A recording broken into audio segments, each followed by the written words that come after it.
Hello mga ante, October 26, 2025, ito nga ang ganap namin ng hapon. Bigla kaming pumunta ng bayan kasi meron kaming bibilhin na kulang.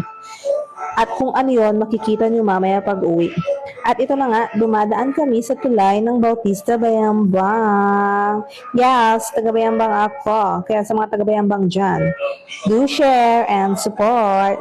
Welcome to Balon Bayambang.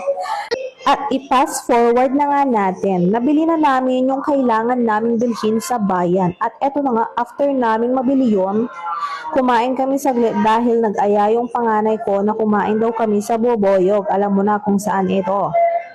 At ayan, habang hinahantay namin yung pagkain, nagkukulitan kami, lalo na yung panganay ko. Gusto niya kunin yung cellphone na hawak ko. At naabutan nga kami ng malakas na ulan, kaya maggagabi na kami nung nakauwi dahil pinatila muna namin yung malakas na ulan pagkatapos namin kumain.